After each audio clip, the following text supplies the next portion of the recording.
kembali pada pertemuan kedua kali ini.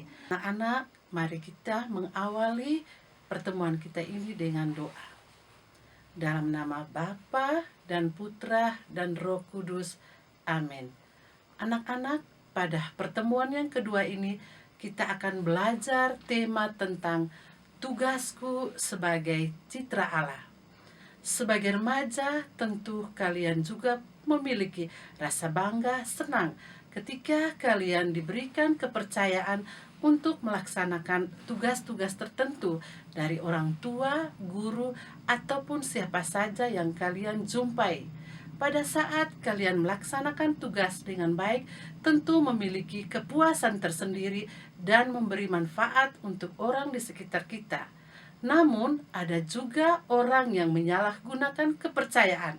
Pada pertemuan ini mengajak kita untuk perlu menyadari bahwa kita dipanggil untuk melaksanakan tugas Allah dan menunjukkan gambaran diri sebagai citra Allah. Mari kita mengikuti pembelajaran ini dengan penuh perhatian.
Pada awal mula Tuhan menciptakan alam semesta, bumi dan isinya sungguh amat baik. Semua itu diperuntukkan bagi kelangsungan hidup manusia. Alam semesta yang demikian baik adanya itu kini telah rusak akibat ulah manusia yang hanya mementingkan dirinya sendiri. Di tengah kondisi yang memprihatinkan seperti ini, ternyata masih banyak orang yang masih peduli dengan tugasnya sebagai citra Allah.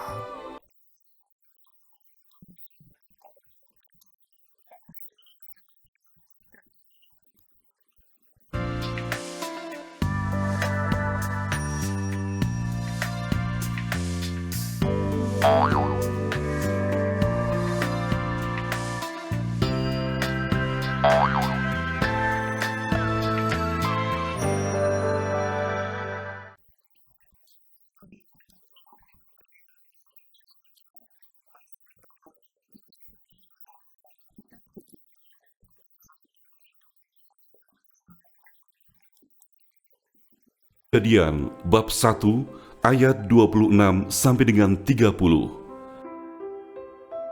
Berfirmanlah Allah, "Baiklah kita menjadikan manusia menurut gambar dan rupa kita, supaya mereka berkuasa atas ikan-ikan di laut dan burung-burung di udara dan atas ternak dan atas seluruh bumi dan atas segala binatang melata yang merayap di bumi." Maka Allah menciptakan manusia itu menurut gambarnya. Menurut gambar Allah diciptakannya dia, laki-laki dan perempuan diciptakannya mereka.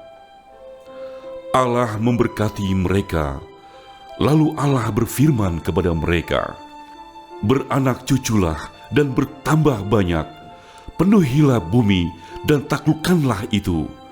Berkuasalah atas ikan-ikan di laut dan burung-burung di udara dan atas segala binatang yang merayap di bumi." Berfirmanlah Allah, "Lihatlah, Aku memberikan kepadamu segala tumbuh-tumbuhan yang berbiji di seluruh bumi, dan segala pohon-pohonan yang buahnya berbiji. Itulah akan menjadi makananmu. Tetapi kepada segala binatang di bumi, dan segala burung di udara, dan segala yang merayap di bumi, yang bernyawa, Kuberikan segala tumbuh-tumbuhan hijau menjadi makanannya."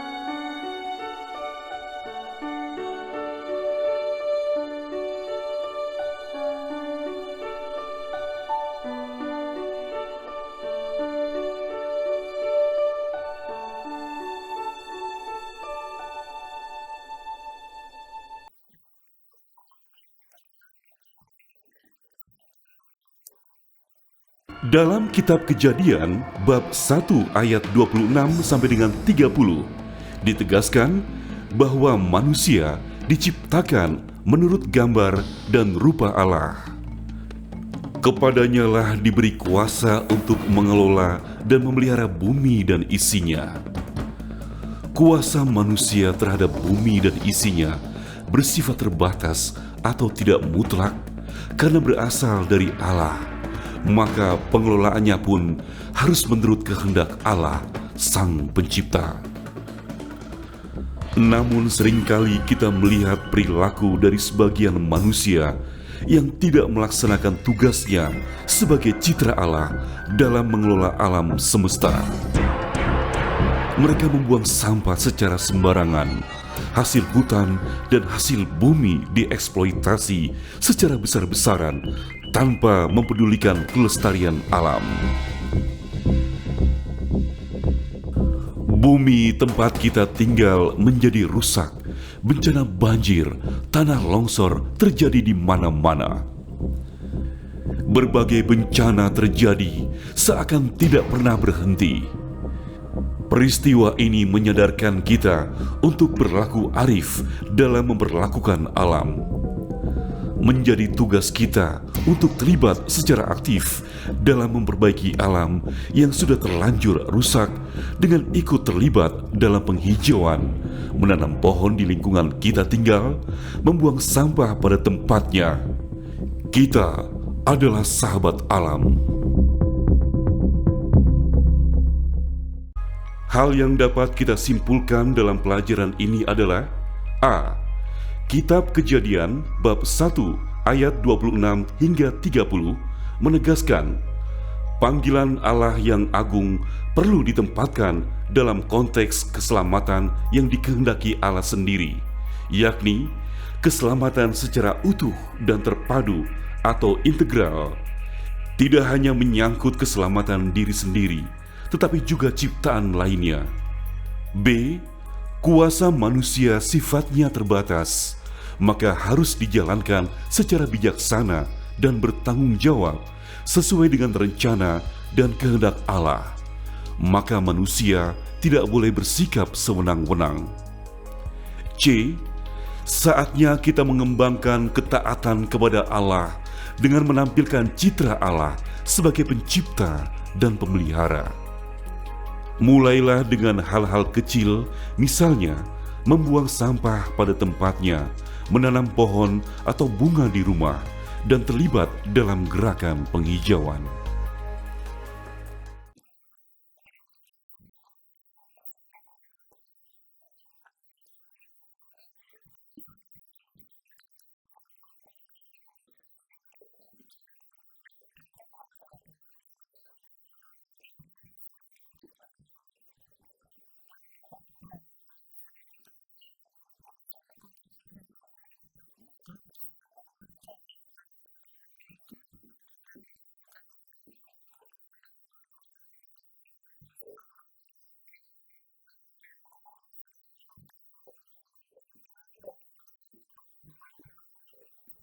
Anak-anak, setelah kalian melalui proses kegiatan pembelajaran tadi, semoga masing-masing kita menyadari diri bahwa kita dipanggil untuk melaksanakan tugas Allah sendiri. Dan kehadiran kita bisa membawa keselamatan, berkat untuk diri kita sendiri, terhadap orang sekitar, ataupun lingkungan.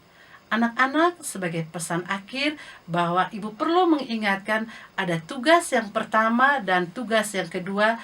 Kalian bisa bekerja di rumah dan dibukukan dalam satu buku tugas. Semoga bermanfaat untuk kita semua dan kita akan berjumpa pada pertemuan berikutnya. Mari kita akhiri pertemuan ini dengan berdoa. Dalam nama Bapa, Putra, dan Roh Kudus. Amin.